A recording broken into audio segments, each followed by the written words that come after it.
Emperor, we come for you! We come for you!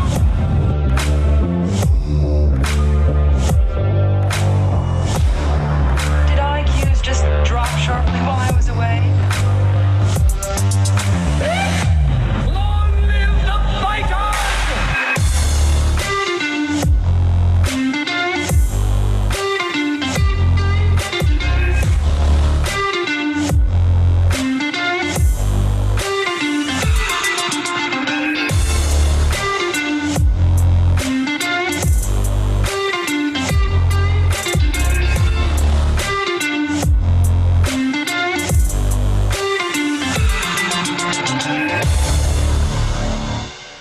You know, I can feel it. I can You feel feel it. it? I can feel you laughing at me from the other side, even though I can't see you. You said that last week. Yeah, I know. I could feel it. I could just I'm not- flames on the side of my Flames on the face. side of my face. Heaving breaths. You know, I'm not always making fun of you. Just most of the time. Right, just most. Oh my gosh. Well, we're back with another episode of the Fusion Underground after Christmas. After Christmas. So- It has happened. Merry post-Christmas You to too. everybody out there in interweb land and to you. Oh, thanks. Yeah. Yeah. Yeah. Yeah. Merry Christmas to everybody. Oh, I guess to you too there. Yeah. Buckaroo Bonsai. This is season 3, episode 10, the last episode, not only of the year for us, but also for season 3. Oh my gosh, did that happen already? Yeah. So our season Jeez. 3 is done. We're going to start season 4. Feels like we didn't talk about anything. I know, right? Rim shot. Ta-doom.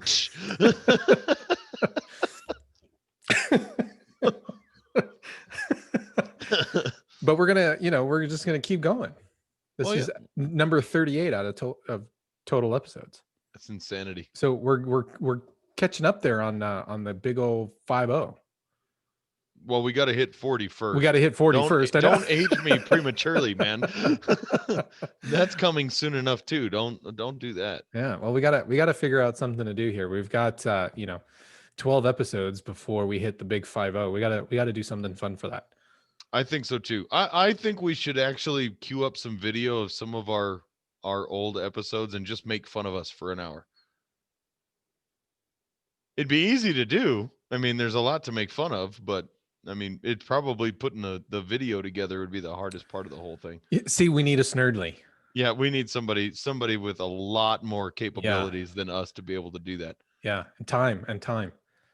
Yeah. Well, at least capabilities. Well, they can learn on the job. Yeah. We just need somebody willing and able. Okay. Yeah. That's a call. That's a shout out to everybody Right. out there listening. Anybody willing and able. Yeah, anybody Or willing at and least able. willing. We'll start with that. We'll start with that. Yeah. Yeah. If nothing else. So anyway, here at the Fusion Underground, we try to make sense of the world by having principled discussions about such topics as entertainment, current events, politics, and culture. Our mission is to educate people to become critical thinkers so they can live more empowered and happier lives. I'm your host, Manuel Ramirez, and my co-host joined in the virtual studio, Jason Moret. How you doing, Hey. brother? I'm good.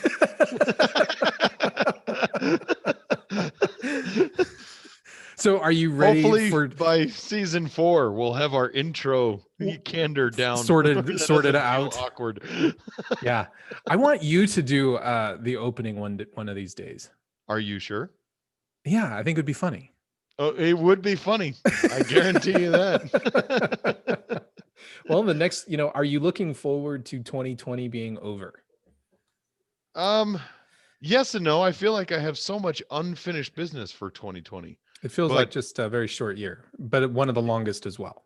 It was the most bizarre year I can remember.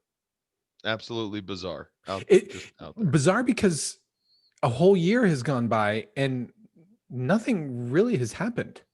Well, no, we stopped everything from happening. I I mean, it's insanity.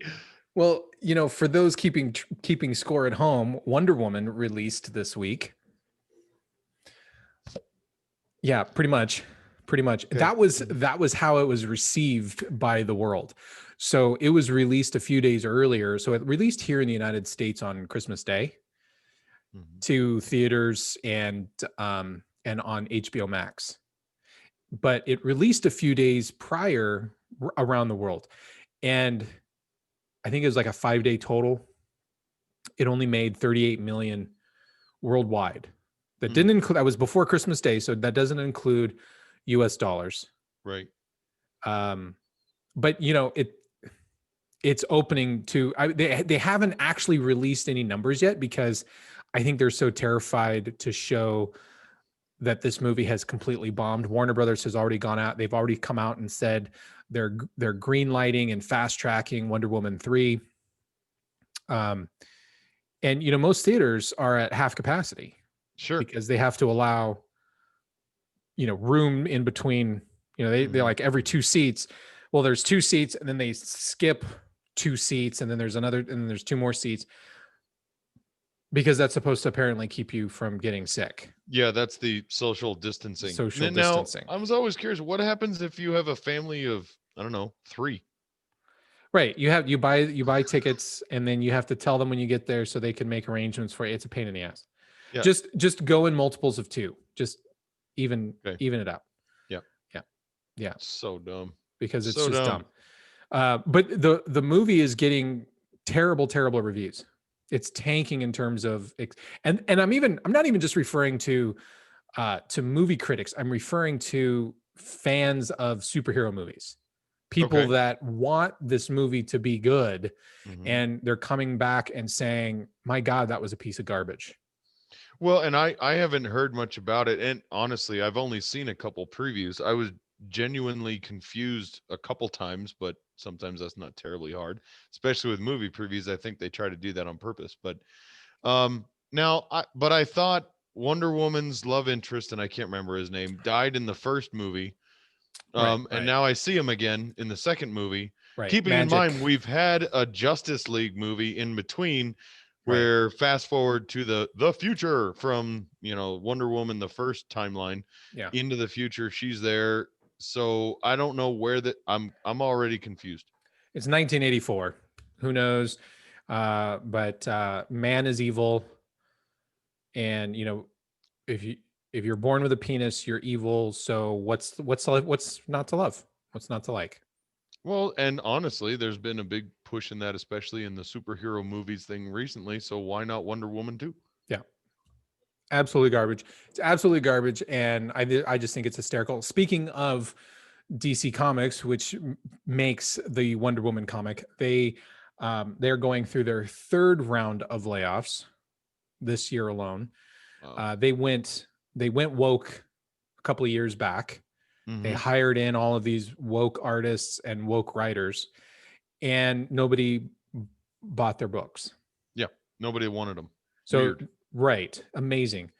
So nobody bought the stuff, and now everybody's getting laid off. All the writers, all the artists, everything's getting gutted.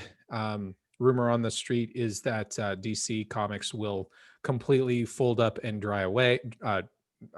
fly away, and be done. And Warner Brothers will, more than likely, they'll just license out the characters for anybody else to make comics. For anybody else to do whatever they want to with them at this point. Right. Write stories, whatever.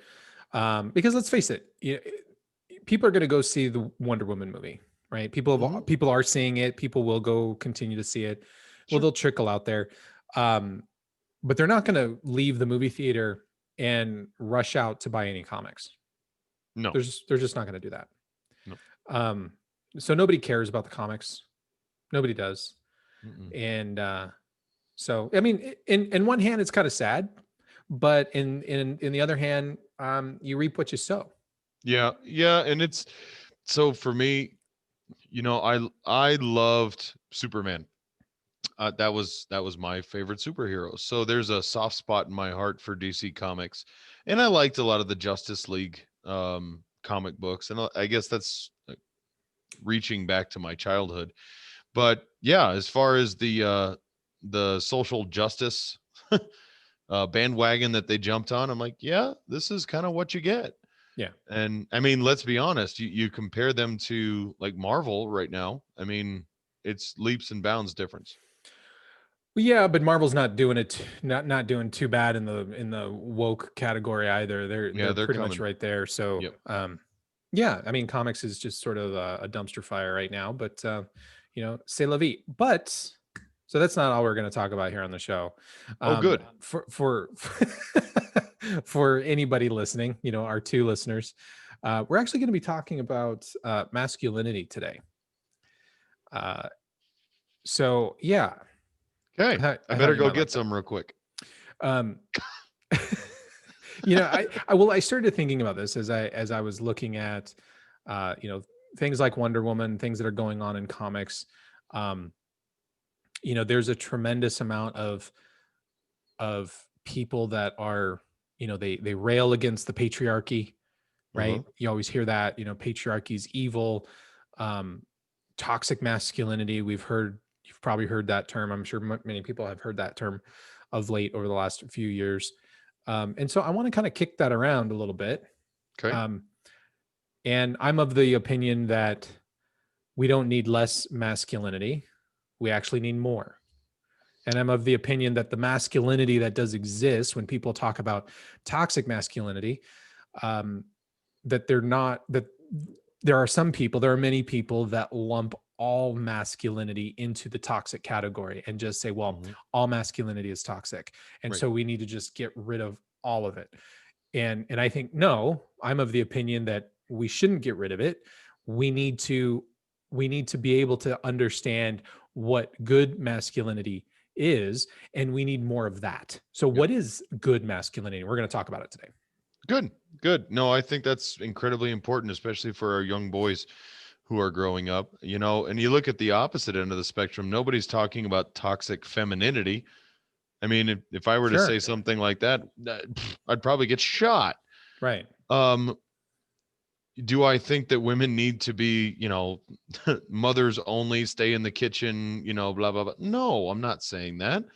But there's a lot of femininity that is absolutely vital to our culture, just like there's masculinity that's vital to our culture as well. I think that's overwhelmingly I record right here in my office. This is my garage. This is my safe place. My comfort zone, you know. I don't have to be doing anything overwhelmingly productive. Sometimes I just want to come out on here and, you know, drive some nails into a board for an hour. I feel better, you know, but there's nothing wrong with that. That's actually okay. Right. It really is. Yeah. So we're going to talk about some positive masculinity and talk about what that is. But before we get into that, there is something that I wanted to share with you. So I don't remember if I told you or not, but we're back on Twitter. So we are now unlocked. No, you didn't tell me this. This is exciting. Yeah. So we are officially unlocked. So of course I've been shit posting on Twitter, which has been fun. Did you ever find out why we got put in Twitter timeout to begin with? Nope, never got an email, never received anything. They just said, okay, you waited long enough. Yeah, apparently so. Okay. How long was it? Almost 2 months. Wow. They were serious. So, yeah. And I've been noticing that other people that I follow have been saying the same thing, just kind of casually, like, "Oh, I'm out of Twitter jail," and so we're out of Twitter jail. But there's something that I heard about this about a week or so ago, and I found it again. But now this time I found the entire list. So Michigan, University of Michigan, they took it upon themselves. What's worse, it's the Information and Technology Services Department at the University of Michigan. Okay. I don't know why, but the IT group at Big Blue, they decided to put together a Words Matter task force. Words Matter task force. Yes.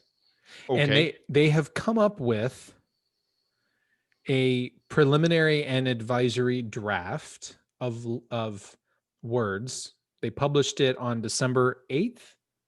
December 3rd. December 3rd. So it's almost been a month since they published it. This is what I mean. I've heard about it, but I finally have a list of the words. Okay. So they published a list of words that we should not use, along with alternative terms to use instead. So are these considered like trigger words like we've talked about before? Yes. Or is this more politically correct? Both. Oh, okay. Both. So for example, so let's run through some of this. A term you are not supposed to use: men or man. What? Yeah, there's no context other than just you're not supposed to use don't do that. Men or man. Again, this kind of goes into what we're going to be talking about today, right? Men are being attacked from all different angles. Masculinity, you're not allowed to be male.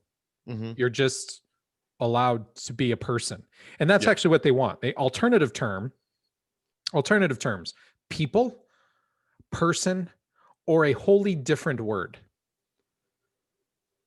Yeah. So you're not allowed to specify. So in order to, maybe this is the gender identification thing. You're not supposed to refer to anybody by their gender at all, and simply identify them as a person.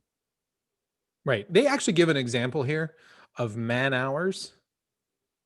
You're not supposed to use the term man hours, but person hours is okay. Or maybe just call it work hours. Maybe that's what they mean by something entirely different, or wholly different term. You're not allowed to use the terms blacklist or whitelist. Other terms that you could use are allowed and prohibited: include, exclude, allow list, or deny list. So we are going to eliminate all identification which could be construed as racially. Yeah. There was a book written about this. It's called 1984. It would actually strike. There was a whole group of people in 1984 that would strike words from the dictionary that you were not supposed to be able to use, because once you strike those words from the dictionary and you take them out of the language, you actually control the way people think. This is what we're doing here. This is what we're doing. Black and white thinking, not okay. Black and white thinking. You should use terms like binary thinking or all or nothing thinking. Okay. Right. Yep. The term brown bag, not acceptable. Instead, like a sack lunch? Right. Instead, you should use a term like lunch and learn. A lot of companies will have like a brown bag. They call them like a brown bag, where it's basically like maybe a training. You have somebody come in, maybe from a different department, that talks about what their department does. They come in during lunch, right? Because everybody's going to take a lunch anyway. So they call it a brown bag. Yeah.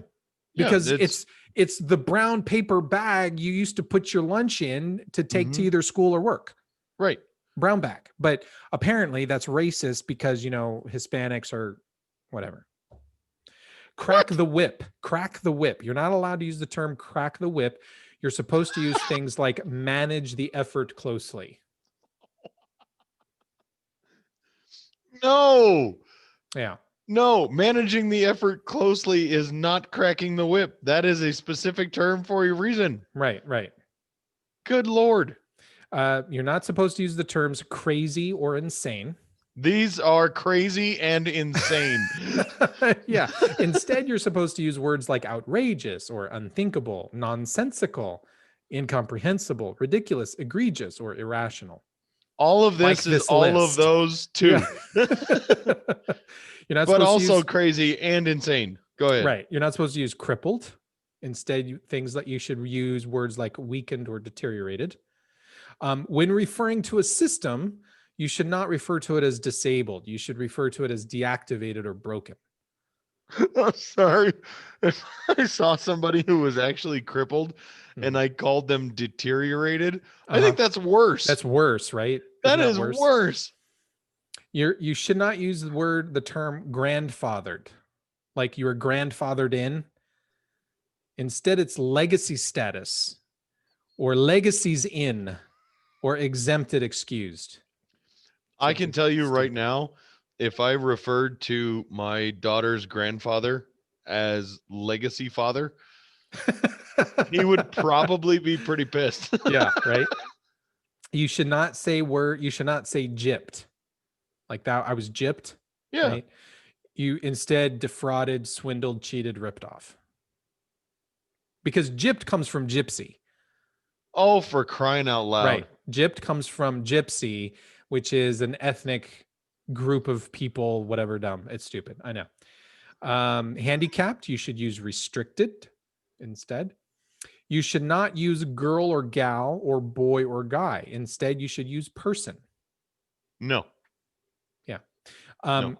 You should not use terms like hi, guys. You should use terms like hi, everyone instead. Or folks. For now. Yeah. Yeah. You should not use the term long time no see. I don't understand why this is bad. Long time no see. Instead, you should say it's been a while or I haven't seen you in ages. That's what that means. I don't understand what long term. How is long term no see? Long time bad? no see. Long time no see. Long time no see. How is that bad? Maybe it's offensive to blind people. I don't. There's someone attached to some group of people, all attached to these banned phrases. So you're not supposed to say low man on the totem pole. Instead, you should say things like last in the pecking order. Isn't that more like offensive you can't to chickens? Say yes. Well, and not only that, now you're basically calling somebody a cock. Yeah. I mean, come on. Sorry. Go ahead. I broke Lucy. I'm so sorry. Holy shit. You didn't see that coming. Oh my God, no, I did not. That was amazing. Yeah. You should not use the term native. Instead, you should use built-in or innate. Off the reservation. That's bad. Well, outside the norms or rogue or break with the group or off on your own are better terms.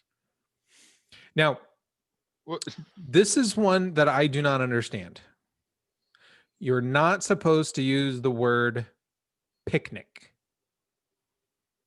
Picnic. Yeah. Now, okay, two things before you get into that. I find it interesting that before you even said this, you had to specify. Now, this one I don't understand, which implies there is a tacit implication that you actually understand and or agree with some of the others, no. Which I think is absurd. I don't agree with it, but I can, we talked about this last week. Yes, we did. I can understand where you're coming from. I don't have to agree with you. I don't agree with it. I understand where they got like off the reservation or low man on the totem pole. They're trying not to, or native. Right. I get it. They're trying to not offend Native Americans. This just is ridiculous though. Okay. I understand where they get the terms like blacklist or whitelist. Yes. I don't have to agree with it, but I can understand the leap they're making. Understand. I don't understand picnic. Picnic. Instead, you should use the alternative form of gathering. But picnic has a very specific it's a very specific function. That's the red and white checkered blanket at the park. Yes. I don't understand why picnic is a maybe it's offensive to bears or park rangers because Yogi Bear steals all the picnic baskets. I don't understand. I don't know. I don't understand. This actually kind of I find funny because we have reached a point in the timeline where the term preferred pronouns is not acceptable anymore. What? Yeah. According to the University of Michigan Information and Technology Services, instead you're just supposed to use the word pronouns. So not preferred pronouns. We've already passed through that. You're not supposed to use things like privileged account. You're supposed to use elevated account. Whoa. No. We can't keep going. We have to back this up. Apologies. No, that's okay. We can't use the term preferred pronouns. Correct. We have to simply use the term pronouns. Now, So again, not agreeing, but understanding, and I'm trying to Mhm. find some understanding. Mhm. It's my belief the intent behind that is to remove the idea that any gender specificity is a choice. Apparently, probably. And so, because if it was a choice, you could be discriminated against for that. Sure. But if that's the case, then you're saying a pronoun, which again implies that as the uneducated or the ignorant bystander, Mhm. I'm supposed to somehow know, which means I'm going to have to fall back on nature, which tells me that's a guy, that's a girl. Yeah, well, you can't do that. Well, how am I supposed to pick a pronoun, whether it's preferred or not? Osmosis, you're supposed to know by osmosis. Become a flower. No, I don't want to be a flower. I'm a fucking dude. I'm a male. Yeah. I'm a boy. Here's another one. So privileged account. Those are things like used account. in IT. You know, we have security accounts. Mhm. You might have a privileged account, which means you have more privileges. It's just a term. It doesn't mean admin anything. accounts. Yeah. Right. You're not supposed to use privileged account. You're supposed to use elevated account. That's dangerous. I don't understand any of this. Sanity check. Sanity check is bad. Instead, quick check. A quick check. A quick check. What about a mental health check? Confidence check or coherence check. Those are all okay, but sanity check? No. Hey, somebody here, I need a coherence check. Yeah. What? You need one too. Oh God, It's contagious. And last but not least on this list, you're not supposed to use the term sold down the river.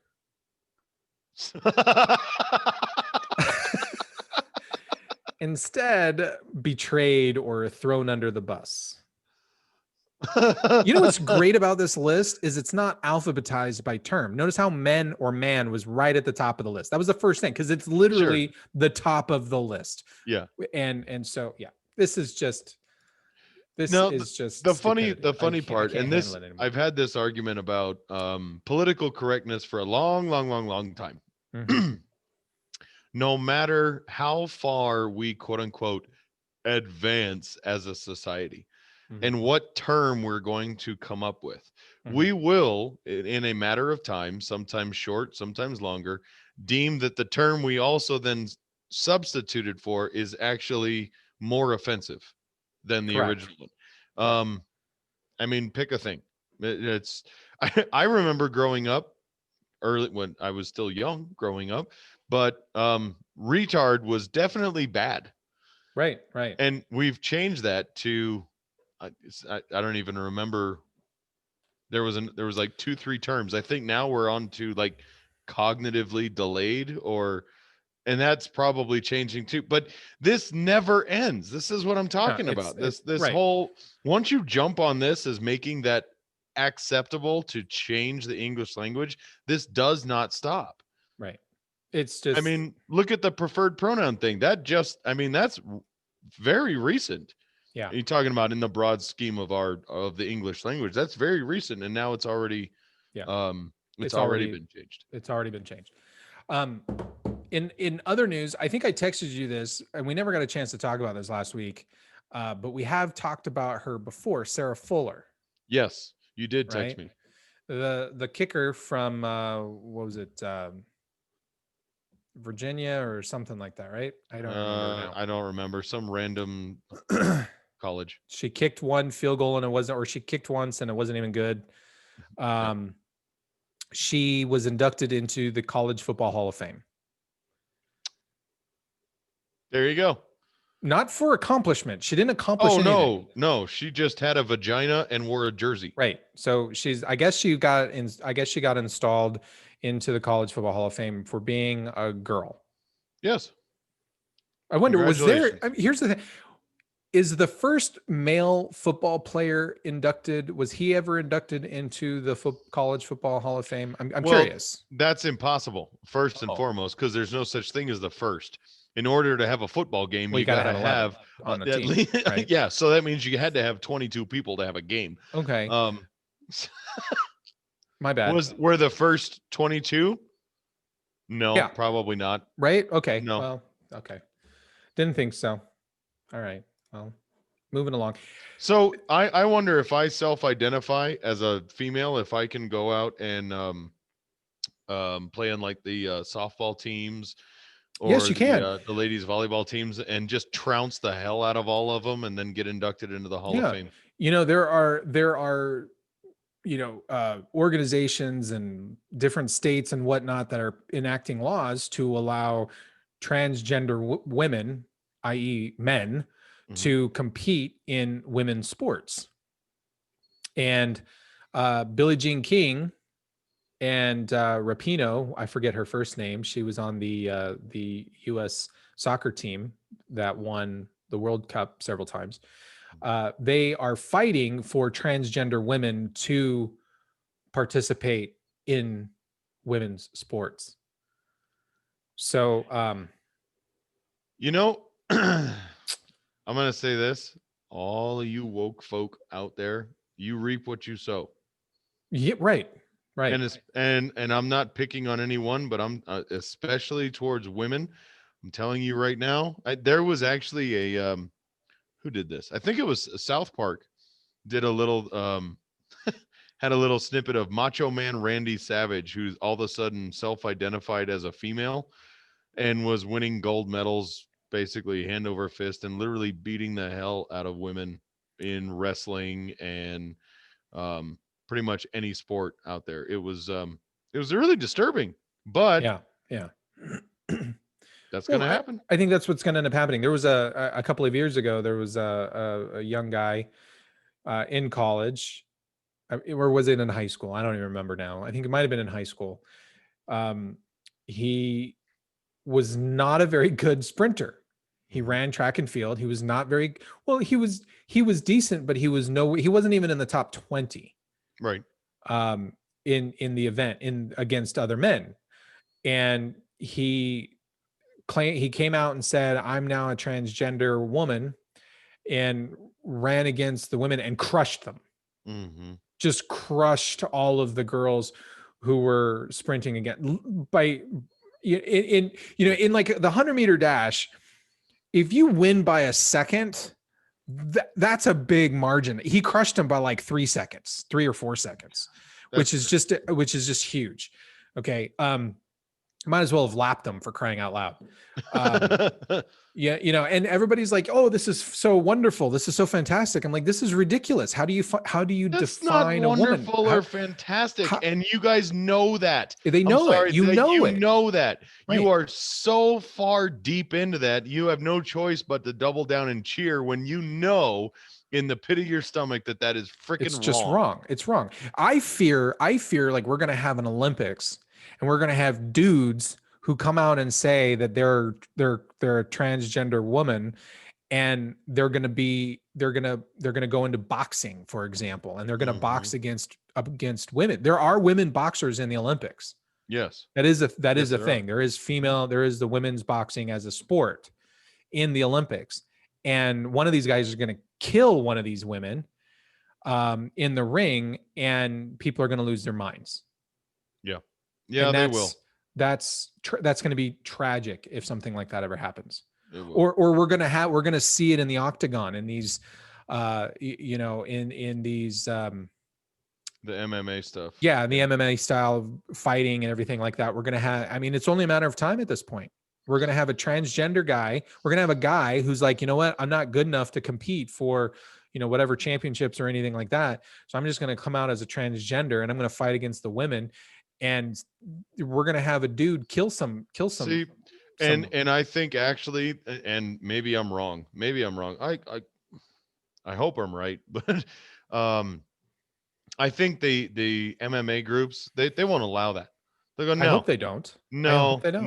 You want to do that? Go somewhere else with your other crap. We're not down with all that shit. That's not happening here. Sorry. Well, we'll have to see. I mean, we never thought the Redskins would change their name. We never thought the Cleveland Indians would change their name. Yep. And it's happening. So I think with enough pressure that it can happen. And here's how they develop this pressure, right? So this happened today, as a matter of fact. A young woman, her name is Mimi Groves. You probably didn't hear about this story. No, I did not. She's a high schooler. She's in high school, and she got a scholarship to go to University of Tennessee at Knoxville, so UT Knoxville. And years ago, when she was 15, she was caught on video singing to a rap song. And while singing, because we all know that a lot of rap is filled with it, she was filmed saying the N-word. Okay. She was singing along to the lyrics of a rap song. She was 15 years old at the time. Right. Actually, I think now she either she's a senior in high school or she's a freshman in college. I don't know. I didn't see that part of the story. Okay. But anyway, the guy who filmed her, another high school kid, waited 4 years. He waited 4 years for her to get a full ride scholarship to a university. And now he's released the video. It's a 3-second clip, maybe a 5-second clip. She lost her scholarship. The university said, "We don't want you." That's terrible. He admitted that he waited. He held the video so that he could release it to maximize her punishment. That's insane. I am not making this up. There are people on Twitter right now who are applauding his actions because he has stopped her from becoming a racist teacher or a racist nurse or a racist doctor or a racist whatever she wanted to explore in college. She was 15 years old. She's not racist, for crying out loud. She's singing along to a rap song, which, why is that okay in our rap music, but it's not okay to sing along to the rap music? Yeah. It's okay for me as a white person to go out and buy the music and support that artist and support the genre, which is just full of racism and sex and the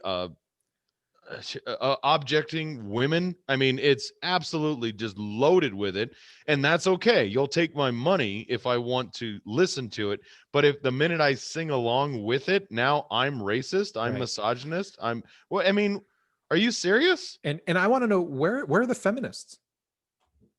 Seriously, where are the feminists on that? This is one of those kind of situations where the feminists should be coming out of the woodwork saying, "What the F, man?" Seriously, you got a freaking angry ex-boyfriend, essentially, who's just literally admitting he's trying to ruin her life. He admitted to holding it and releasing the video at an opportune time where she would suffer the severest consequences, and she would be punished, and she would learn her lesson about racism. That's insanity. This is disgusting. Now, I do have a little bit of hope in humanity. So there is a guy named Dr. James Lindsay. He's a professor. He's definitely not a woke liberal. I would refer to him more as a libertarian. He hasn't specified which universities yet, but he has talked to other university presidents, and he's gotten other university presidents now to say, "You know what? We'll give her a full ride scholarship. Come to our university." Heck yeah. So he's been encouraging, just within the last 24 hours, last few hours, he's been doing this. And so now there are other universities that are stepping forward saying, if UT Knoxville doesn't want her, we'll take her, which I applaud. I think this is great. Absolutely. Well, and I was just going to say, shame on UT Knoxville for actually caving to that crap. Because this is the only way that the whole cancel culture will be defeated, is not to go after, not to cancel those who are doing the canceling either. But to just simply show them that, no, we're done as a society playing your stupid game.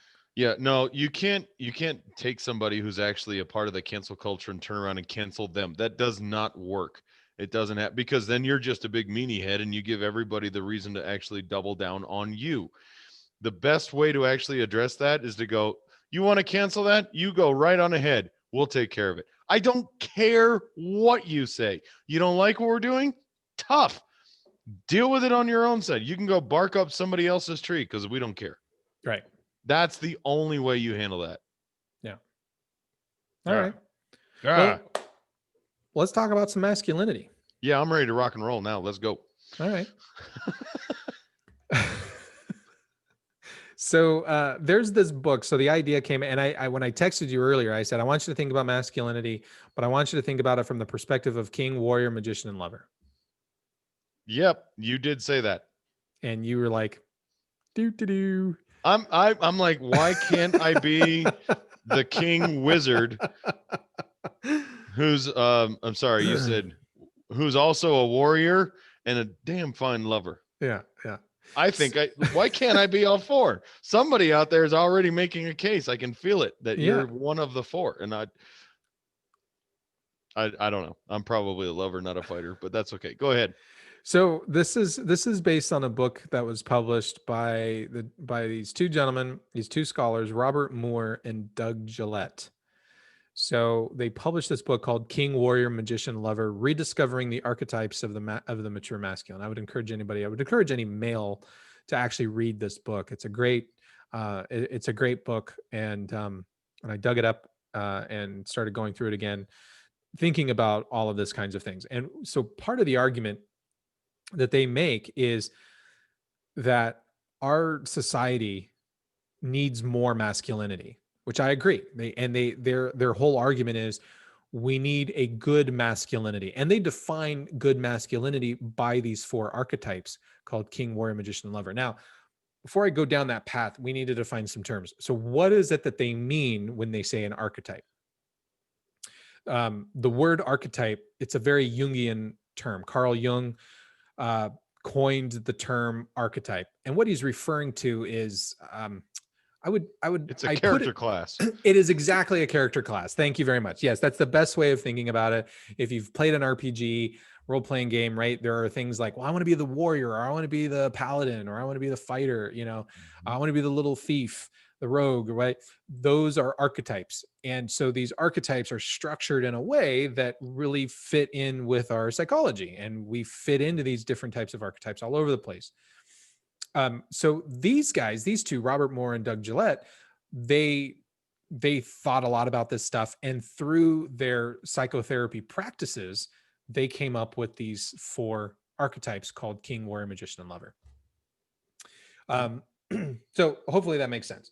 One of the things that they lead the book on is they say, you know what, that thing that everybody says is toxic masculinity, their claim is really, that's boy psychology.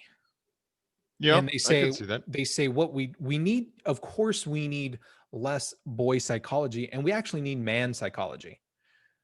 And what you have, and they lay out this case that that most men operating out in the world are still operating under boy psychology. They have not transcended that boy psychology to embrace man psychology. And that is according to Messrs.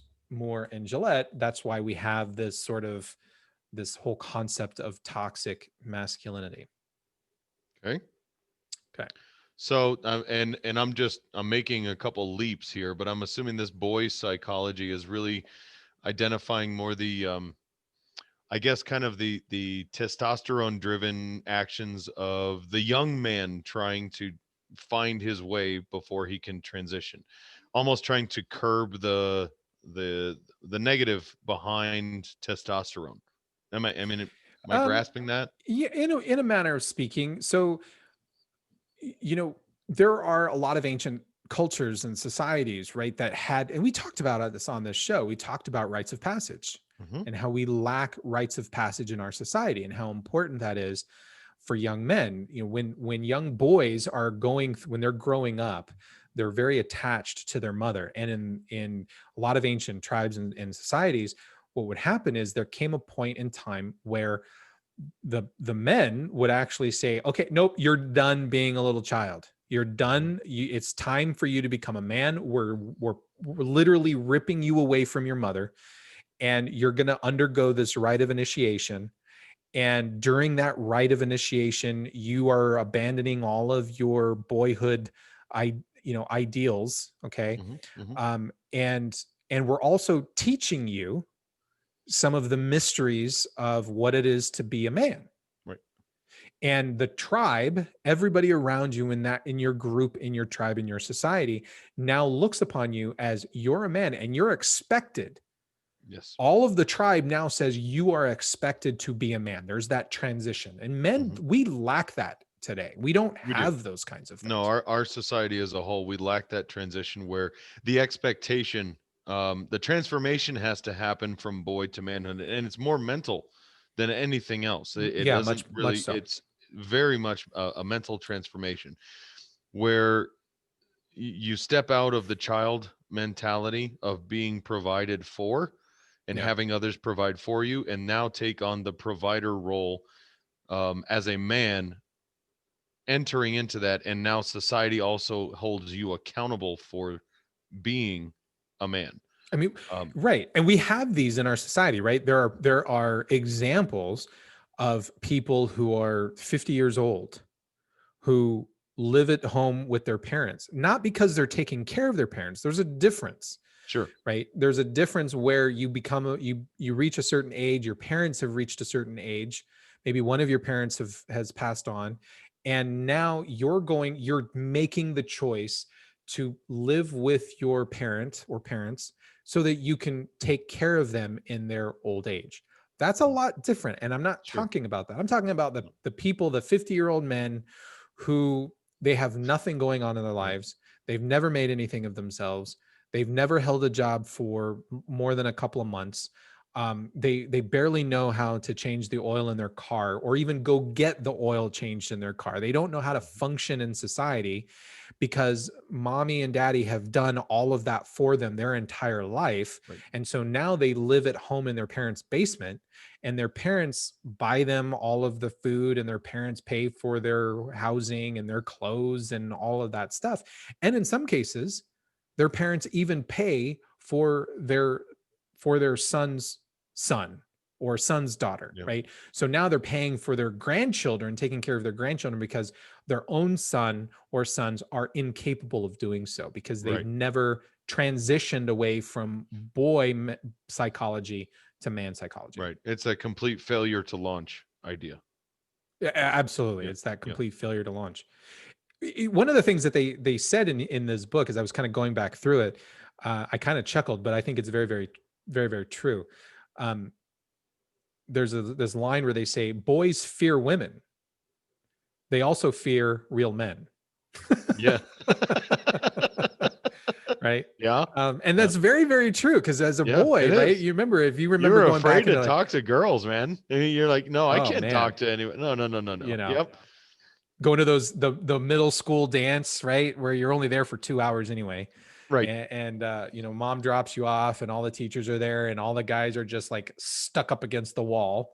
Yeah. Right? They refuse to go because they're terrified of the opposite gender. Right. But boys also fear real men.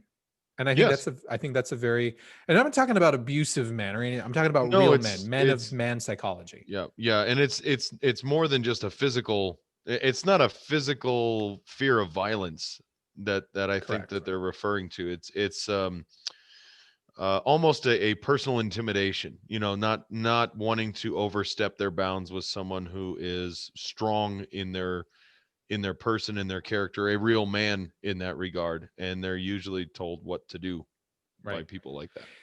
One of the cases that they make in this book is that when you have these grown men who are still abiding by this boy psychology, they refer to them as the patriarchal male. Okay. So they're using patriarchy in the same kind of negative connotation that a lot of new wave feminists use it. And in some degree, in some ways that the new wave feminists, the second wave feminists, right, they're poking at something truthful here, right? But they're labeling it as masculinity rather than boy psychology. And they're trying to make that determination or that differentiation here. But one of the things they say here is they say the patriarchal male, that got the grown-up man that has not matured, the patriarchal male does not welcome the full masculine development of his sons or his male subordinates any more than he welcomes the full development of his daughters or his female employees. So he doesn't want his own sons to grow up and to become men either. He doesn't want even people that he works with, if he's a manager, for example. I think this, which I find this is kind of interesting because I didn't know this. It didn't stick in my head at the time. They were actually talking about like leadership, right? So you have managers in an organization, in a corporation, that they're incapable of leading true men because they don't, they're afraid. They're not able to handle challenge. Correct. Anybody challenging their ideas, their way of thinking, their authority, any kind of challenge is actually something they shy away from and run away from. And I can understand that to a point. Yeah, it's very easy to maintain a harem if you are the only bull with all the horns at the top. And if you strike down all of those who could potentially rise up to challenge you in that position. I understand the mentality behind that, but you got to understand that that's not strength. That's weakness. I mean, these are the same people that unfortunately are very susceptible to groupthink mentality by probably people who don't have their best interest at heart. I mean, I think this is how people get brought up into gangs very easily. Yep. You know, and if you look at the gang mentality, you have usually one person at the head of that for each individual area, however they're dispersed. And there is no challenge to that. It's obedience. So if you look at boys, if you will, leaving home or leaving their home, and then they get into another support structure where they're provided for and taken care of, and they just do what they're told, that's a lateral movement. And it's very easy to fall back into that and stay into that. And we talked about this when we were talking about a lack of fathers in some of these areas, and how, and in our rite of passage discussion, the same thing happens. And I think that's why, unfortunately, you have a lot of fatherless families out there for the same reason. I'm glad you brought up the whole thing about gangs, for example. So for young men in economically depressed areas of our country, a lot of them may turn to gangs, for example, to find acceptance, and these gangs will, there are initiation rites that are involved in becoming a gang member. And a lot of these young guys say that, well, now they're a man because they became a member of the gang. What I like about this book is they actually draw that differentiation, and they say, this is a replacement for those types of initiations that we used to do, but they're fake initiations. They're not true initiations, because true men, those that have embraced man psychology, that mature masculinity, true men are not wantonly destructive. They're not wantonly violent. And they make a great case for it as they go through the 4 different archetypes, that men are not wantonly violent, but men can become soldiers. They do have an archetype, for example, of the warrior. They can be aggressive when the need arises, but they're not wantonly aggressive. And there's a difference there. Yeah, no. And I think this is an example that my dad told me a long time ago. Don't ever go looking for a fight. Right. That's the difference between being a boy and a man. You don't ever go looking for a fight, but you don't shy away from it when it shows up at your door. And it's really interesting looking at it, and I think you're touching on it already. You don't go out seeking violence. You're not going out to try and prove yourself anywhere, because the proving has already happened. That's happened internally. That's part of that mental and personal transformation from boy to man. Is you don't have that need to prove yourself to the man culture. You don't have that man tribe anymore. You're already there. And a man is not going to go out looking for that. However, a true man, I believe, stands his ground when he is challenged to either protect that which is important to him, or when his true values and or principles are in jeopardy. That's the firm stance that a man takes when those things are threatened. There's a couple of interesting passages, and we'll get into the archetypes here in a minute. I want to lay some framework down because I think it's really interesting. Here they talk about how, in order, and it says here, I'm reading from their book, in order for man's psychology to come into being for any particular man, there needs to be a death. Death, symbolic, psychological, or spiritual, is always a vital part of any initiatory ritual. So all initiations throughout history and different cultures and everything, the male has to die in order to be reborn as that man. In other words, they have to be like the skin that sheds the old skin, their skin off, or the caterpillar that emerges from the chrysalis. There has to be that ritual that's very symbolic death, where it's very apparent to the individual going through the initiation that they've transformed. It has to be shocking. It has to be shocking. It has to be like, oh wow, what has just happened to me, so that you can feel that transformation. Right. And we talked about this when we went through our rites of passage, and you're right. We did mention that regardless of what group you're in, or what part of society, for that to actually be a transformative idea, there is a sense of death and rebirth. You leave the old life behind and you're transformed into a new archetype, if you will, in your passage to manhood. And there is a death of that. They go on here in the book. They say the ritual process of becoming the man is contained by two things. The first is sacred space, and the second is a ritual elder, a wise old man or a wise old woman who is completely trustworthy for the initiate and can lead the initiate through the process and deliver him intact and enhanced on the other side. And we talked I brought up the spirit guide, if you remember that, when we were talking about the Native American cultures, and finding your spirit guide out of the wilderness, and someone you can trust, a wise person, which is really kind of cool. So a lot of this is tying together. I'm liking it so far. Yeah. So let's get into, sadly, what they also admit is that these kinds of initiation rites, they don't see them returning into society systemically, right? In large numbers. So we're kind of at this point of no return, where we're not going to have all of a sudden every 17, 18-year-old kid go through an initiation rite for a society such as ours. We're kind of past that point of no return. So for men or young men who are growing up, they almost have to go through this on their own, sort of internally.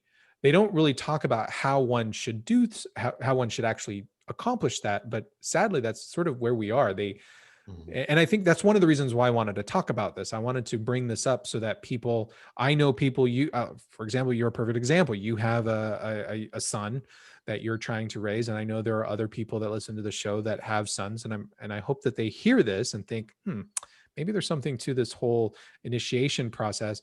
And how do you do that with your own son? How do you look for those moments where you can sort of initiate them from being adolescent, from boy psychology into man psychology? So these are things to kind of think about. Yeah. Well, and you've got a little boy in the house. Yeah. So I'm sure this is something you've pondered over since reading this, and how that's going to happen. And, systemically, is there going to be some sort of institution or change in our society to address this? No. But I think this is something that we as fathers have to take ownership of as fathers, and say, this is probably one of the most pivotal parts of raising a son in particular, is providing some sort of structured rite of passage, or at least recognition of the transformation from boyhood to manhood. I remember the old idea of your dad sits you down and you guys share your first beer and he says, "All right, you're a man now."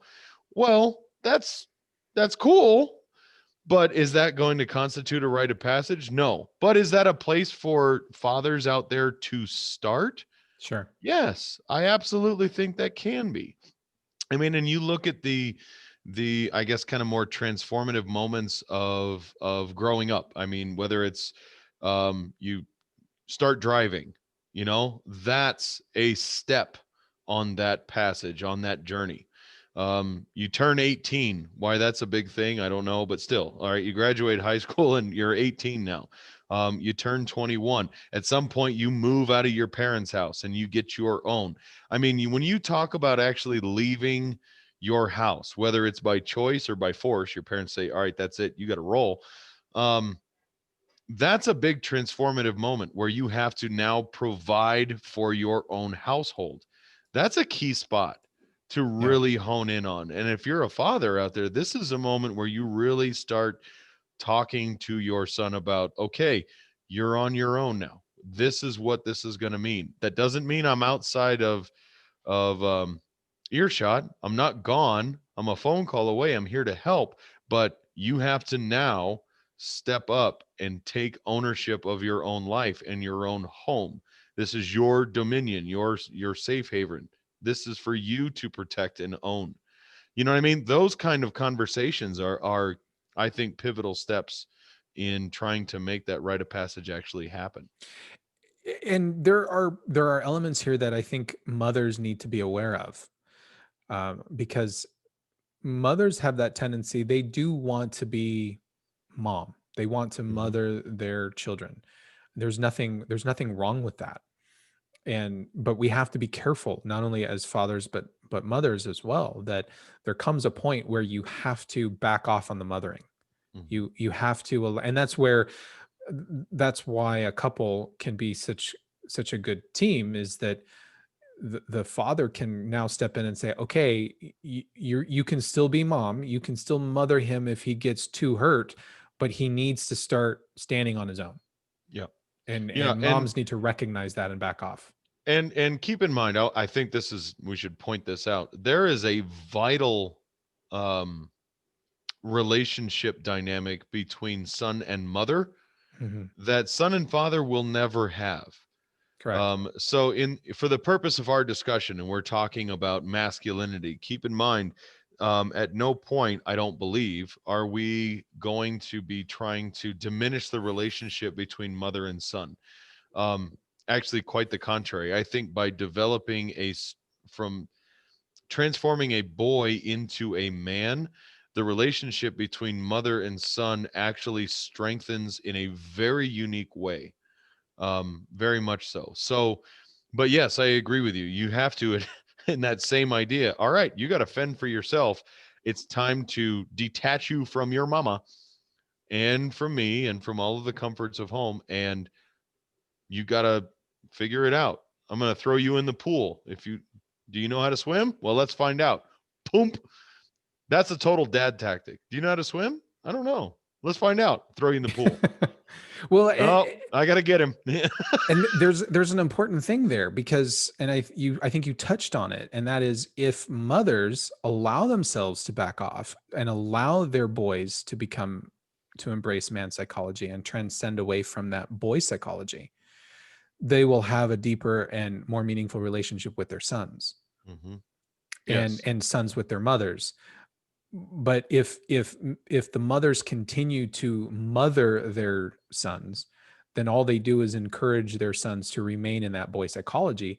Yep. Which now if you think about it, what are you doing to the future women that your son now may come across, and as he And grows up? let's look at one of the things I've heard women universally, I mean, all over, of all different ages, say something very specific. And I'm sure you've probably heard the same thing, but say men aren't men anymore. They're just boys. Yeah. And I mean, these guys are all just little boys and they're still attached to their moms and they're still I've heard that. You've heard that. I know you have. Yeah. And I mean, yeah, that's what ends up happening. if you actually don't create a necessary separation so that that relationship can develop, in my mind, appropriately. Yeah. So here's a really interesting thing. They actually acknowledge the concept of the divine baby boy. Okay. So they talk a little bit about this figure in mythology known as the divine baby boy. And they say, even less known is that this figure of the divine baby boy, universal in all our religions, is also universal inside ourselves. This can be seen from the dreams of men in psychoanalysis, who frequently, especially as they start to get better, dream about a baby boy who fills the dream with light and joy and a sense of wonder and refreshment. I thought that was really, that's kind of stood out because we're in the Christmas season. We are literally celebrating. We're supposed to be celebrating the birth of Jesus as the literal divine baby boy come to earth, right? So this is not a they're not saying that this is a bad thing. They're actually saying, no, the baby boy, the divine baby boy exists in the world, exists in mythology, and brings wonder and joy and all of this sort of thing. It's this sense of rebirthing and all of that comes along with it. But now, how do we take that and transcend that into the next stage of life? There's something here that I want to be very clear on, because I think that there are a lot of people, I know a lot of folks a lot of men who are not very religious. Okay.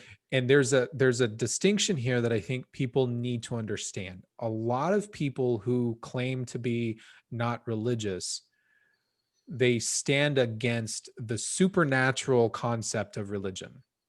And they tend to be anti-religious because they tend to say, yeah, that all that supernatural stuff, it's not for me. When we're talking about things like these archetypes or the divine baby boy or mythology in general, if all you're focused in on is the supernatural qualities of these gods and mythological concepts, you're completely missing the point of all of these mythological stories. Completely missing the point. So I just wanted to kind of put that out there. And since you brought that up, I think it's interesting, or it's important to point out. I think most people who claim that they're not religious are really, they have some sort of belief or understanding or conceptual ideology that's actually able to latch on to what a divinity of some sort may be. Most of them say, well, I'm sure there's a supreme being of some sort, but do they really have any influence on our daily lives? Yeah, probably not. Or this, or maybe they don't believe in the Christian God, but they do believe in something. Very rarely have I actually found people who are true, honest atheists. 100%. Very rarely have I actually come across someone like that. And so most people say that they're not religious, that they don't know what they believe. They don't really care to figure out what they believe. And they're sure as heck not going to go to any kind of institutionalized place to get that. So that's my point. So I'm about ready to talk about the king, or getting into the archetype of the king first. But before I do, what I want to ask is, have you ever seen the movie Excalibur? Yes. Okay, fantastic. For those of you who haven't, pause this, go watch Excalibur right now. It came out during the 80s. Probably one of the best movies ever made about King Arthur, the Arthurian legends, and all of that. During the movie, if you recall, there's a number of things that happen, obviously, to King Arthur and, the Knights of the Round Table and all of that. But one of the more interesting things that I think happens is the king, after he realizes that that Lancelot has been stooping the queen, right? And there's that break. The King Arthur, becomes very sick. And he's not sick physically, he's sick spiritually. And this spiritual sickness, in other words, this spiritual sickness is manifested throughout the realm. That the realm itself, the entire kingdom, falls into disarray. And it becomes very dark and very gloomy. And this spurs the Knights of the Round Table to go off in search of the Holy Grail, right? And there's a scene in the movie that, one of the knights brings back, the Holy Grail, and King Arthur takes a sip of it, and he says, it was like this cloud, this veil has been lifted over my eyes, and he is reinvigorated, and he calls all his knights together, and they're ready to go to war against Mordred, and they ride through the countryside, and as they ride through, all of the flowers bloom. It's a very mythological, profound moment that's happening. It's showing how the king is sort of wedded to the land around him, and that when the king is off his game, that the land suffers. So in other words, mythologically speaking, the king is married to the kingdom. Really, truly, the king is married to the kingdom. So what they talk about, I wanted to just kind of bring that up, because if you've seen Excalibur, I want you to hold that image in your mind. The authors here, they go on to say that the function of the king, talking about the function of the king, they say what this function of the king energy does through a mortal king is embody for the people of the realm this ordering principle of the divine world. The human king does this by codifying laws. And they go on to say the mortal king's first responsibility is to live according to Mayat or Dharma or the Tao. If he does, the mythology goes, everything in the kingdom, that is the creation, the world, will also go according to the right order. The kingdom will flourish. If the king does not live in the Tao, then nothing will go right for his people or for the kingdom as a whole. The realm will languish. The center, which the king represents, will not hold, and the kingdom will be ripe for rebellion. So what they're saying here is the king archetype. When we embrace the king archetype in our man psychology, we actually are bringing order to the world around us. Okay, we're bringing order, and it's not just, we're not tyrants. We're supposed to be living the Tao, living the Dharma, right? Living by a code. Right. It's and I think for all of us guys out there, we know at least one person who's like this. They are always just, they're always truthful, they're always upright, and they just by living and being around kind of inspire other people to not only follow them, but to live in similar light. Or, that's the person you're like, okay, I'll do this, but don't tell so-and-so, because, if he thought bad of me for whatever reason, it'd kill me. I couldn't do it. So. And keep in mind that the king here, right? The king is this man psychology of the king thinks about the people around him. In our worlds, that might just simply be the people that might report to us at work. If we're a manager, for example, our employees, if we run a business or something like that. But it might also be referred to our friends and to our family members. And what the king does, if you think about somebody like the archetypal king, like King Arthur, they're there for the people, right? They do everything that they do is geared toward ensuring the security and the betterment of the people within the realm. And so the archetype of the king, of man psychology as king, is we take care of those who are around us. We think about those people in positive ways, and we look for ways that we can bring order such that we enrich and better the lives of the people around us. I think that's a very important thing. And so when we think about this in terms of a positive masculinity, we're not there to shit all over our employees. We're not there to, we look at our employees as our mentees. We are the mentors for them, and we are doing what we can to cultivate them and to grow them and to help them become better than what they were yesterday. Right. And we look for ways to protect our families and to let them grow. And so this goes double for the women who are in our lives. We're not oppressing them. We're not beating them. We're not keeping them down. We're not telling them that they can't work or they have to just stay in the kitchen. We're looking for ways that we can prop them up so they can grow and become the women that they are meant to be. Right. It's really the empowerer, and the natural born leaders in our lives who actually prop those others up, and I almost want to say the provider type, but it's all the same. It's very it's a very masculine archetype, obviously, but also I guess kind of a little bit more passive. in the sense of not grabbing for power by the tip of a sword or by force, but empowering others and therefore enriching themselves as well. One of the things that they talk about as the king role, right? The king blesses people within the realm. In other words, he also fulfills a type of religious duty in his functions. In fact, many societies, the king was seen as divinely recognized to lead the realm, and so by his divine placement as head of the state, right, the king could provide blessings unto people. Okay.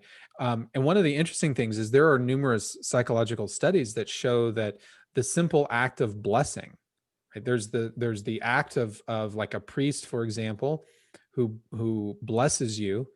And when we hold those beliefs to be true, and we strengthen our beliefs, and we really believe in the power of that blessing, that the act of blessing actually changes the chemicals in our minds and in our bodies, and it then allows us to feel more valued and blessed and praised and more worthy.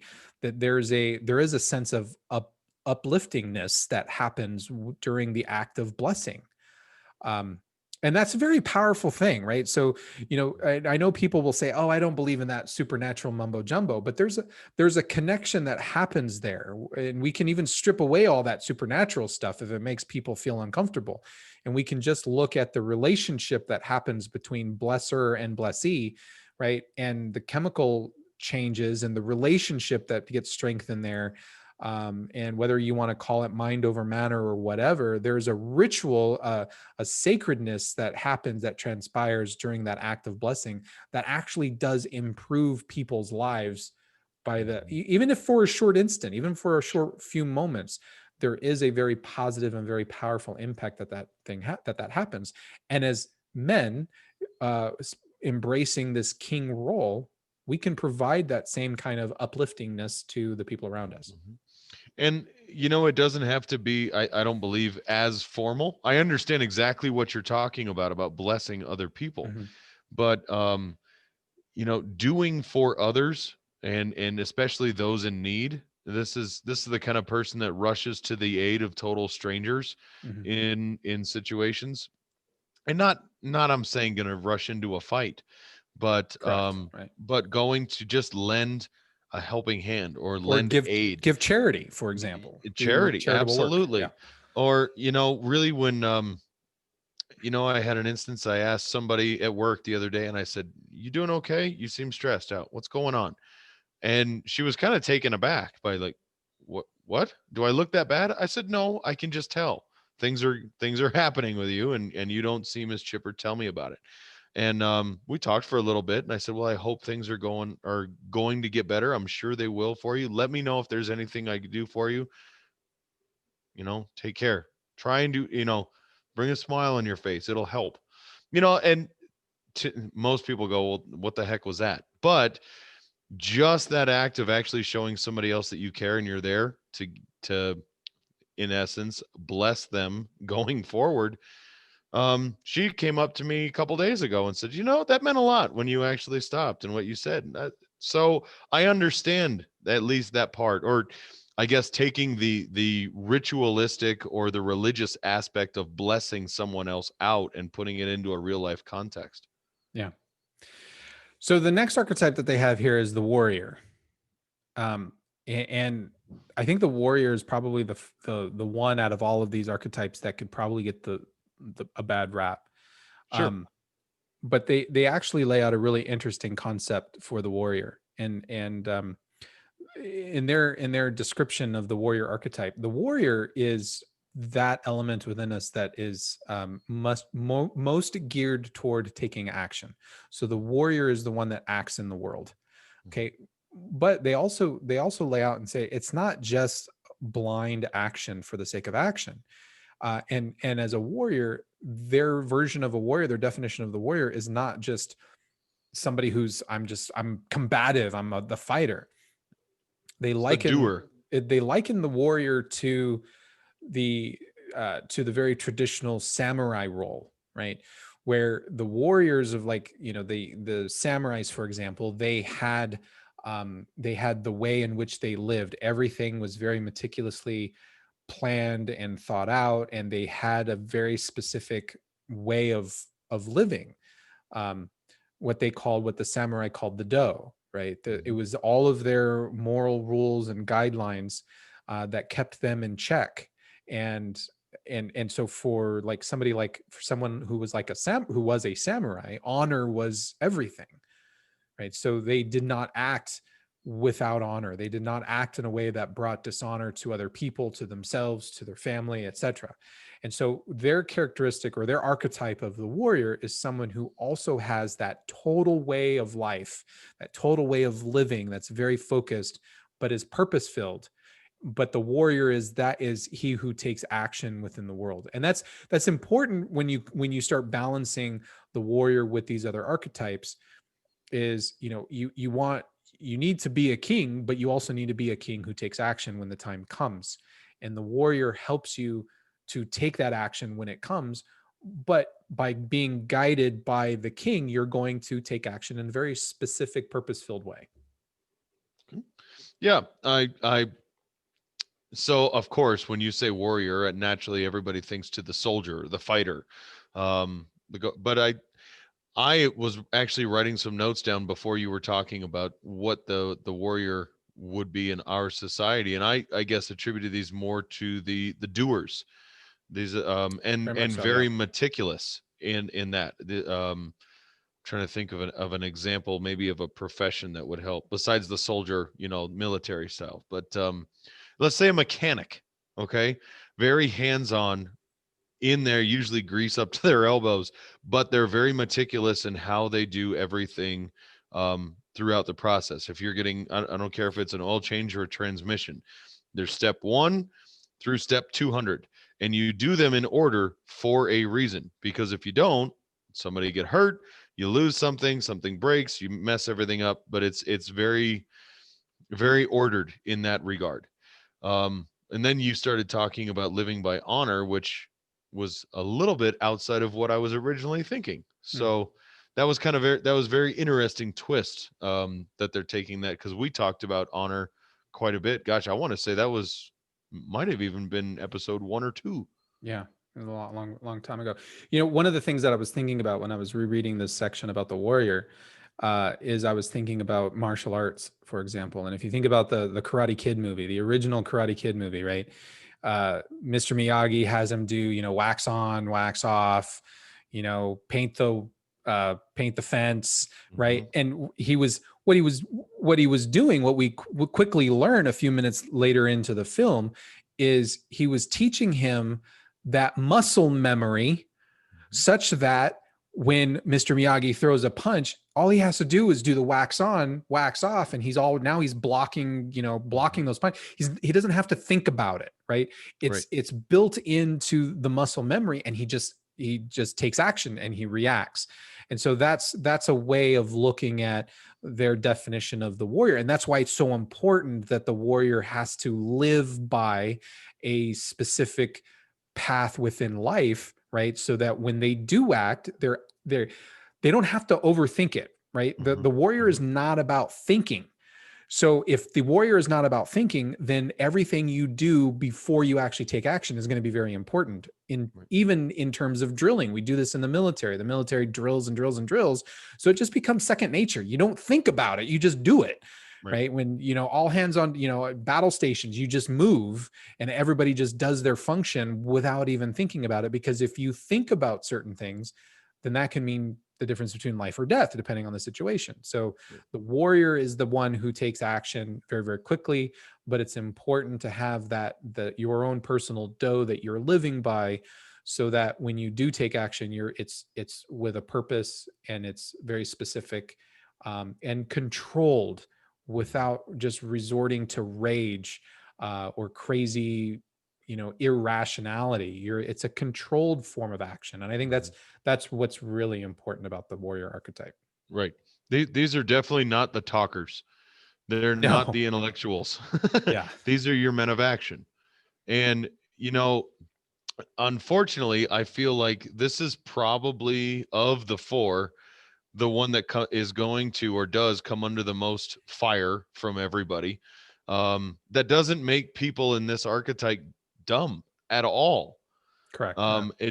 But this they don't do this. They're not sitting around talking about the inner workings of society and why masculinity is important. They're out living what we just sit around talking about. But imagine what our society would be like if we did not have decisive, firm men of action in vital places within our society. I mean, I talked about the mechanic. That's mundane, but imagine what would happen if you took your car to somebody that didn't live like this. It probably wouldn't come back in as many pieces or the same amount that you took it in there with. And imagine where, let's just say, like our military. I know we weren't going to use the fighter analogy, but just, you know what? I know our generals, they've got this. Mm-hmm. They are men of action, and thank God for it. Right. Because if they weren't, we'd be in big trouble. There's another piece here that they call out, that the warrior is best served when the warrior serves something greater than himself. So the warrior who is in service, who serves a cause or a god or a nation or a king or whatever, right? Like the Knights of the Round Table, right? They were in service not only to, they pledged their lives not only to King Arthur, but to the ideal of what Camelot stood for, right? Samurai did the same thing. They pledged themselves to the ideal of their lord and the ideal of the Do, the way of living life, right? And the way of the sword, the samurai sword, etc. So the warrior is best served when there's this transcendent idea that they are in service to, and that's another important thing, is the warrior is in service to something else. Right. Okay, and that even these generals in our military, right? They are in service to our country and to the people of our country. Yep. And service is something greater than themselves. And I think, the Knights of the Round Table is a great example, because yes, they swore allegiance to King Arthur, but also to Camelot. And that is all inclusive of not just the ideas of why Camelot existed, but also the people and of all station. They knew that they were to give their lives for everybody from the nobility to the peasantry. I mean, it was all the same, because it was that service of others. That's what elevated them. Right. So the third archetype that they have here is magician. I don't like the term magician. I don't. Okay. I prefer the term sorcerer, only because I guess it's because I read a lot of Carlos Castaneda. I'm surprised you didn't go with warlock just because. It's very dark. Yes, it is. But I prefer the term sorcerer. And the reason why I don't like, because I just don't like the term magician, because in my mind, when I think of the term magician, I think of... You go to David Copperfield. Yes, exactly. And all he's doing is tricking people. He's tricking you. And that's not what this archetype is about. This archetype is about something much more than trickery. It's Merlin. And that's right. He's Merlin. And that's why I like the term sorcerer as opposed to magician. So let me read a little bit here from the book about the magician. The human magician is always an initiate himself, and one of his tasks is to initiate others. But of what is he an initiate? The magician is an initiate of secret and hidden knowledge of all kinds. And this is the important point. All knowledge that takes special training to acquire is the province of the magician energy. So, and it doesn't matter whether you're an electrician. You might be an electrician, you might be a stonemason, you might be a metallurgist, right? You might be a computer programmer, a professor at a college, at a university, right? You hold some kind of specialized knowledge, and you're there to initiate others into that secret knowledge, and not hold it from them, right? I'm sure we've all had various bosses, right?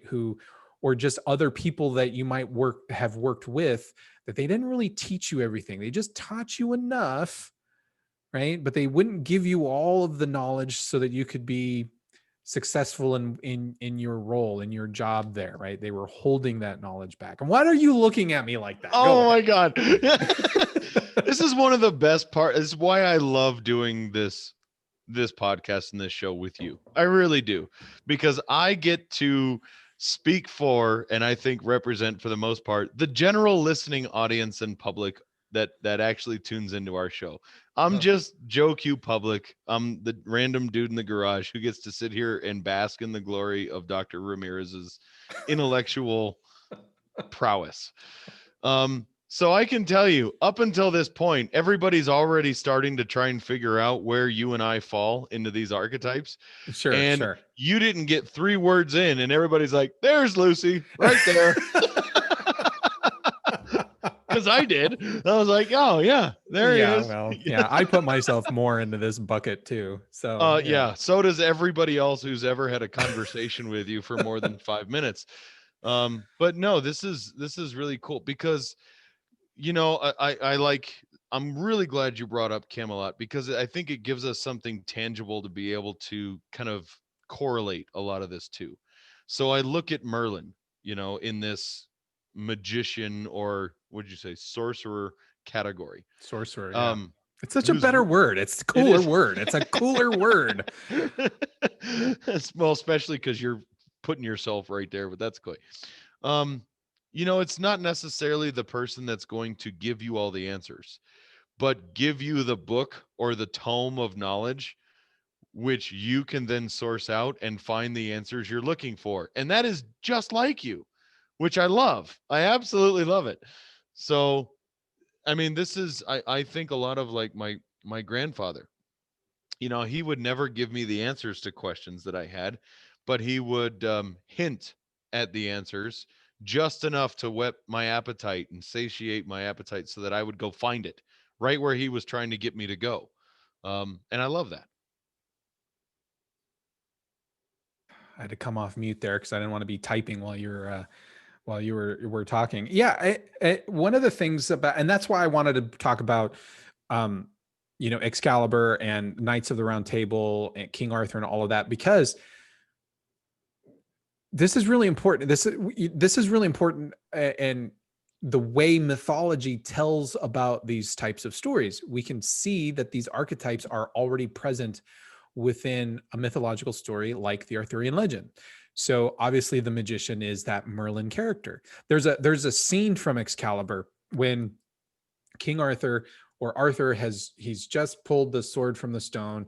He went and fought fought his first battle, and he was knighted on the battlefield.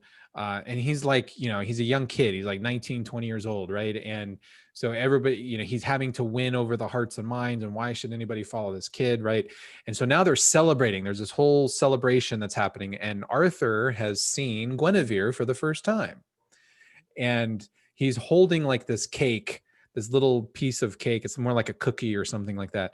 And Merlin, I'm paraphrasing what he says here, but Merlin is talking to him, and he's looking at, he sees that Arthur's looking at Guinevere, and he tells him, he says, you know, love is a lot like this cake. You don't know what's going to happen until you take a bite out of it. And until then, it's too late. And he looks over, and Arthur's already taken a bite out of it. And he says, yeah, too late. You know?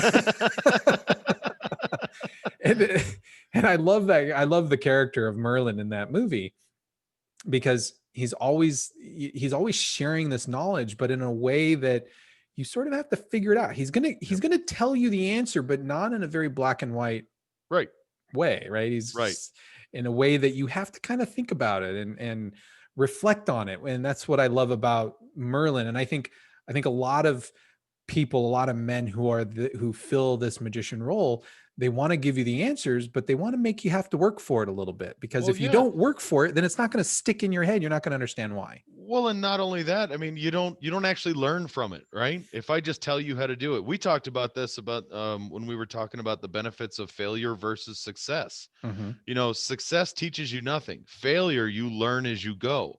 If you seek the answers out, you learn about not only the situation, but you learn about yourself along the way. And my grandfather was full of little nuggets like this that always made sense later on, never at the time he told it to you. You know, I remember talking about trying to I don't even remember what the heck the situation was, but he goes, well, never get into a pissing contest with a skunk.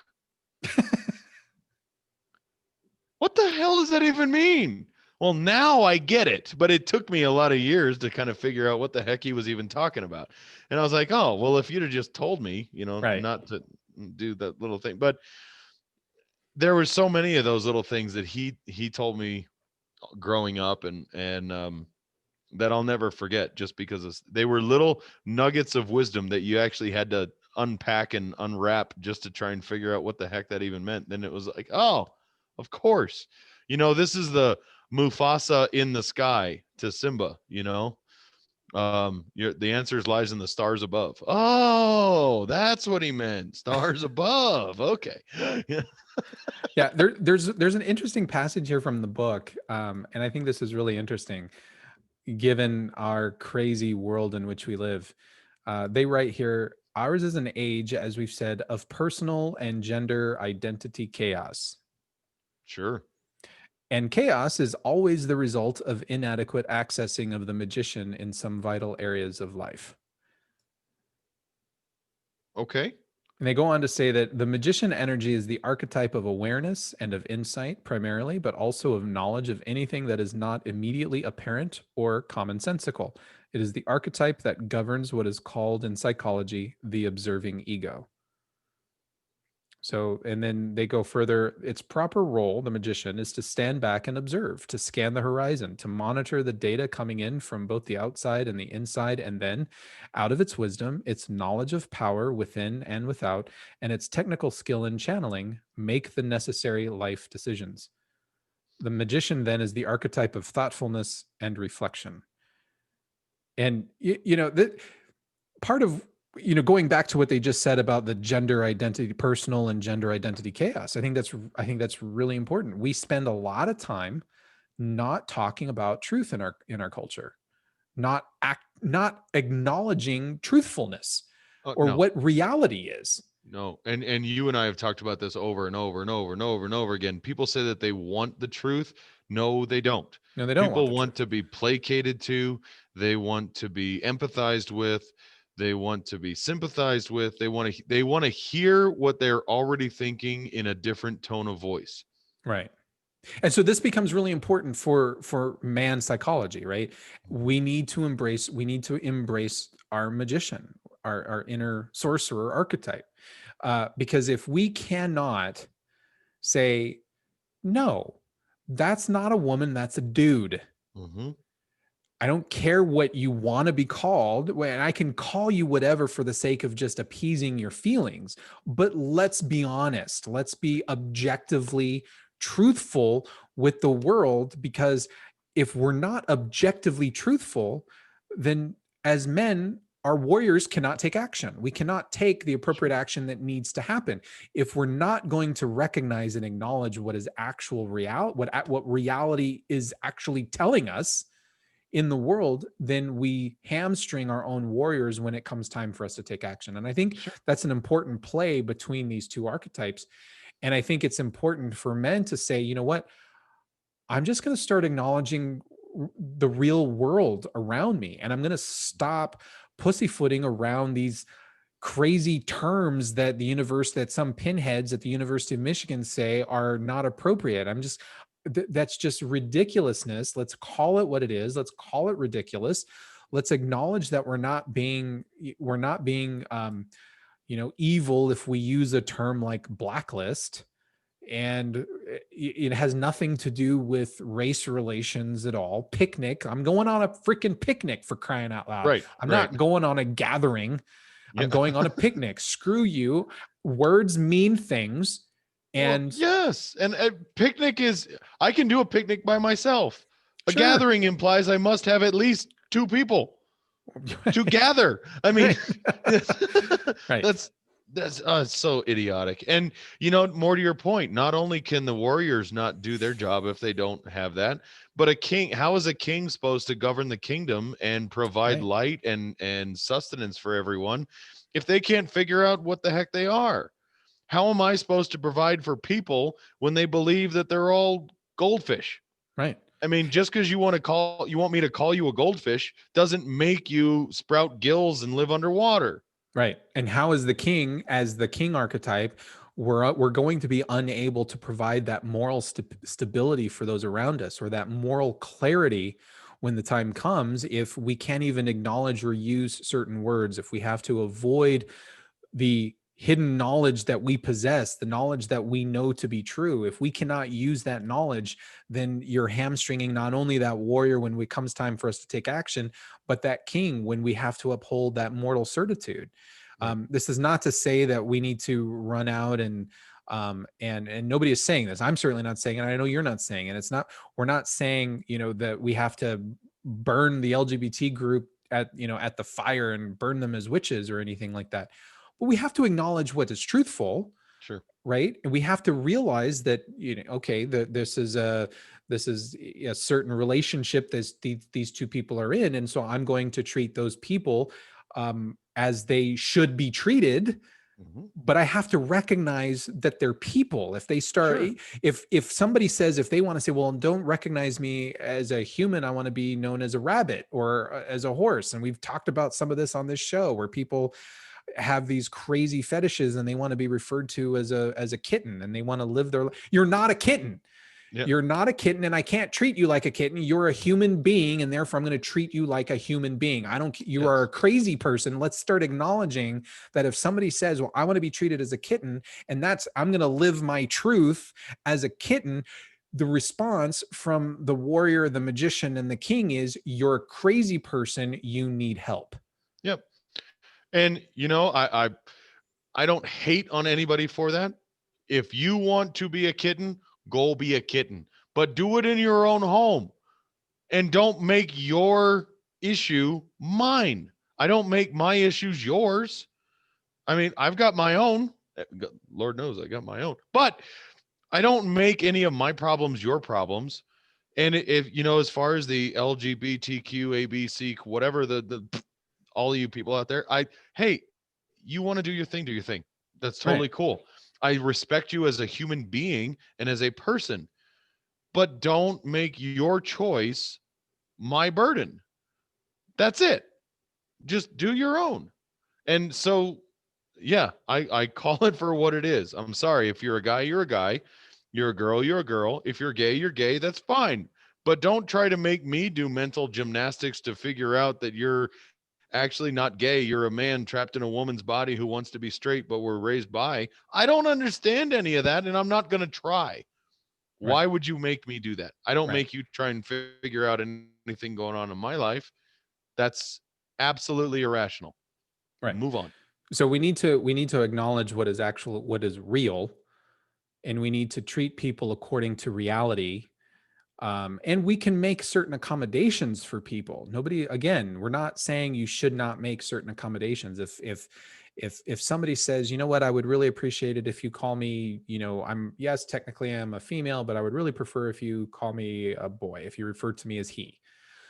I can make that accommodation. But let's also recognize that you're not really, we don't have to establish that verbatim. Nobody is saying that I have to before I call you a dude, I'm going to establish the fact that you're a woman. We have to reach an accord there. Nobody is saying that either. But I also have to recognize reality. If something were to happen, if you're a medical doctor, let's say you are a man who's a medical doctor, and a patient walks in and you need to save their life. They're in a traumatic situation. You need to save their life. Then you know what?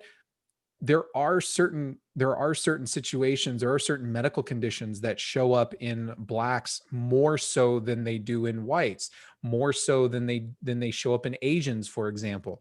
Also, women are more susceptible to certain types of ailments, sure, as men are susceptible for other types of ailments.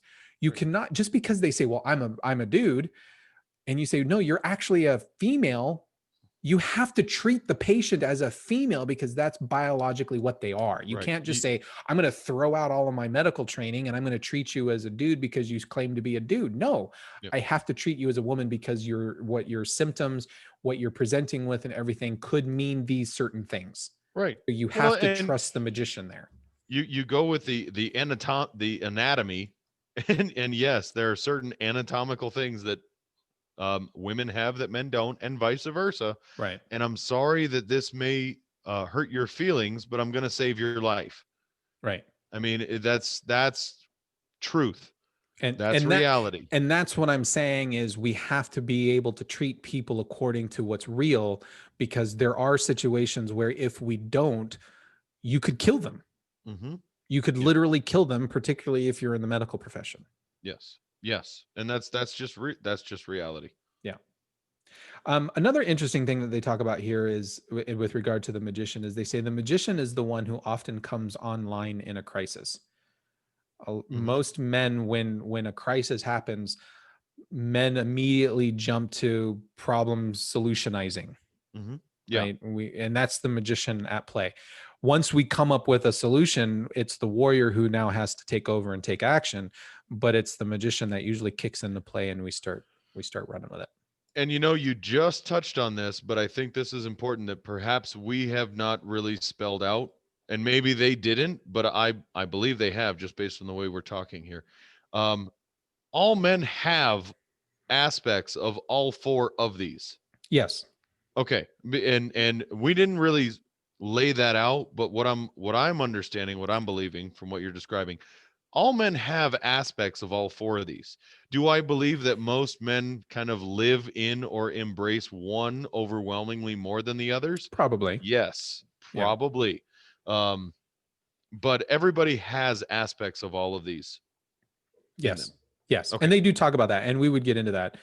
Another thing here they say about the magician, if we are accessing the magician appropriately, we will be adding to our professional and personal lives a dimension of clear-sightedness, of deep understanding and reflection about ourselves and others, and technical skill in our outer work and in our inner handling of psychological forces.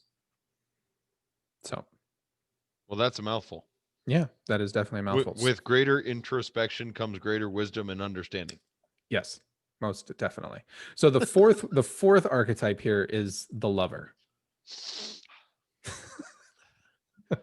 Please go on. Let me read what they say here about the lover. It says, for the man accessing the lover, ultimately everything in life is experienced this way. While feeling the pain and the poignancy of the world, he feels great joy as well. He feels joy and delight in all the sensory experiences of life. He may know, for example, the joy of opening a cigar humidor and smelling the exotic aromas of the tobaccos. He may also be sensitive to music. He may feel exquisitely the eerie thrumming of the Indian sitar, the swelling of a great symphony, or the ascetic thunk of an Arab clay drum. So in other words, the lover is all of that emotional connection to the world around you. Yep. He's the emo guy. Yeah, he's about feeling things, right? Where the magician is all about thinking and the rationality of things, the lover is about feeling the world around you. Right. Feeling that piece of artwork that might overwhelm you. Being able to stand on a cliffside and watch the rising, the morning sun, and drink in all of its beauty and appreciate that kind of scenery, right? And so the lover is not just about Yeah, no, he's not the Casanova necessarily. It's I mean, there is part of that, right? Sure, yeah. But it is being allowing yourself to soak in the emotional implications of everything and everyone around you. When you're talking to people, you actually connect with them on an emotional level. Right. There's a great deal of empathy and compassion in the lover archetype. And the lover is also where we embrace our artistic side. So they talk about how the lover archetype does not have a need for socially created boundaries. So the lover tends to stand against rules. Often the life of the lover is unconventional and sometimes very messy, right? And because they're writing here, consequently, because he is opposed to law in the broad sense, we see enacted in his life of confrontation with the conventional, the old tension between sensuality and morality, between love and duty, between, as Joseph Campbell poetically describes it, amor and Roma. Amor standing for passionate experience, and Roma standing for duty and responsibility to law and order. So there's a sort of chaotic play to the lover in all things, whereas, the king is about order, the lover is really more about embracing that chaos. And you need to do that, right? You need to break a few eggs to make an omelet, right? You need to there needs to be some conflict and some chaos, because out of that chaos, new ideas can emerge that can further advance your kingdom. Yeah, and we talked before about the contrasting difference between openness and conscientiousness, and I think that's a stark contrast between your lover and king archetype, where the lover is a lot more free flowing and can maneuver. Probably somebody who doesn't seem to be swayed by a lot of the stuff around them. Something bad happens, they go, of course it happened, but that's okay. I can maneuver around that just fine, and where the king archetype is, that could be the end of the world, something simple going wrong. But yeah, it's a lot more about living in the moment. And so everything can be, I don't want to say just overjoyous, because you and I also talked about being delusionally joyful in one of our previous episodes. But I guess allowing yourself to soak up all of the, not just the joy, but also the sadness, and the movement behind even common day situations. Yeah, they talk about. So you were mentioning how we're all sort of elements of each one of these, and we should be. And the writers talk about that as well. That we need to learn how to engage and disengage from these different archetypes, or even blend them together based on context. And so they write a few things about doing that I highlighted here. They said the king, the warrior, and the magician, as we've suggested, harmonize pretty well with each other. They do so because without the lover, they are all essentially detached from life. They need the lover to energize them, to humanize them, and to give them their ultimate purpose, which is love. They need the lover to keep them from becoming sadistic. So without the lover sort of balancing them all, then the other ones can become very sadistic to each other. Your king can become a tyrannical ruler, right? The warrior can go off kilter and become a raging lunatic, right? The magician can he can be judgmental and far too analytical, where he's paralyzed and is incapable of doing anything, and just judges everybody negatively around him. So you need the lover to really connect with people around you. They go on here and they say the lover without boundaries and his chaos of feeling and sensuality needs the king to define limits for him, to give him structure, to order his chaos so that it can be channeled creatively. Without limits, the lover energy turns negative and destructive. The lover needs the warrior in order to be able to act decisively, in order to detach with the clean cut of the sword from the web of immobilizing sensuality. The lover needs the warrior to destroy the golden temple, which keeps him fixated. And the lover needs the magician to help him back off from the ensnaring effect of his emotions in order to reflect, to get a more objective perspective on things, to disconnect. Enough, at least, to see the big picture and to experience the reality beneath the seeming. So all of these different archetypes really need each other in balance so that we can become our better selves. Yep. And, I think a lot of these are, I guess, situational. Something you were talking about in there too, that there's obvious situations in life where we may say, okay, now's the time for my inner warrior to step up. Or maybe the time of action is not now, and we need to take a pause and let my magician or sorcerer, if you will, take over and kind of analyze what exactly we've been, because we've been digging this hole and I just keep getting deeper and deeper and deeper in it. Without having all of those to be able to utilize, I think, as they're alluding to in here, you're going to end up probably in a bad place. So recognizing where some of your strengths, and this is part of that introspection we talked about, where some of your natural tendencies may be, and trying to get in touch or harness some of those other aspects, I think would probably be fruitful for most people, even me, especially me. Yeah. And they concluded their book by saying, thus patriarchy is really purarchy, i.e. the rule of boys. Now there might be people that think about, well, how do you move from boy psychology to man psychology? And their prescription is pretty simple. They say the key to maturity, to moving from boy psychology to man psychology, is to become humble, to be grasped by humility. Humility is not humiliation. And that's how they ended the book.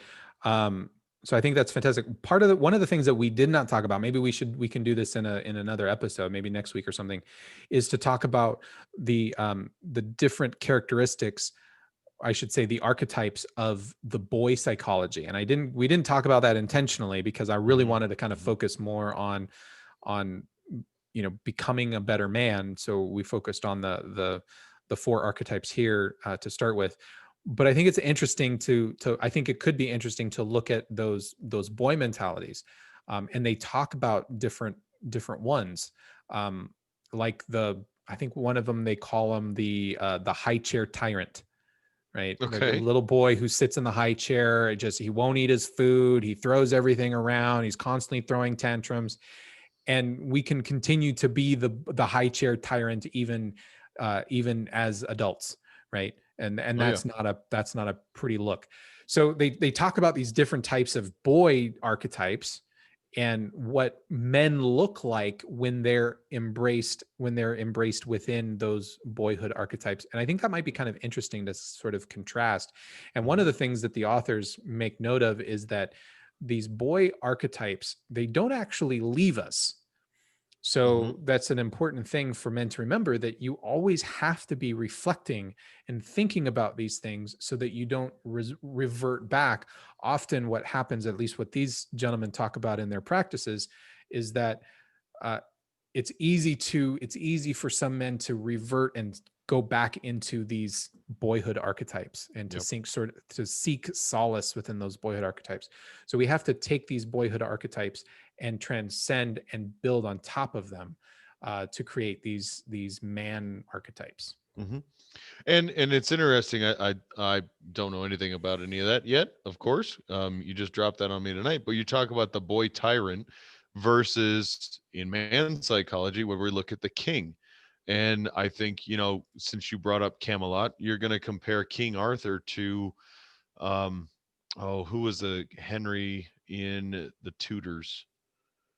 It was right around the birth of Lutheranism. Was it Henry VIII? Oh, Henry VIII. Yeah. Yeah. Very much in that high chair tyrant idea. Very selfish, very live in the now, very in the moment. So I understand that. What I really find interesting, that the key to all of this transformation, that they just kind of drop that little nugget right there at the end, much akin to my grandfather or the sorcerer archetype, if you will. The key is actually in humility.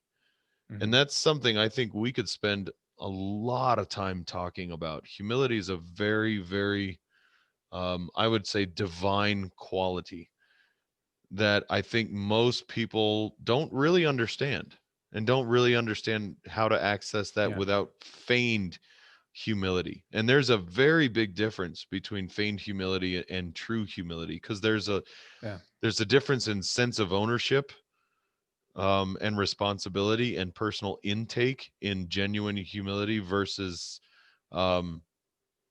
just throwing your hands up and saying, yep, my fault. Oh, well, there's a big difference. Well, and I think there are ways that to practice that humility, and one of the ways, and I'll just say this very quickly, because I know we've been going at this for a while, but one of the things that I experienced was, as I embraced minimalism, I felt a profound sense of humility by doing so, because you really, it's a physical way. And I'm not saying everybody embrace minimalism right now, right? I'm not. There are some other ways that you can embrace that humility or practice it, minimalism being one of them. But if people have been thinking about minimalism, there is a sense of embracing embracing humility, becoming humble, appreciating what little you do have, making very conscious decisions and casting things off and saying, no, I don't need this.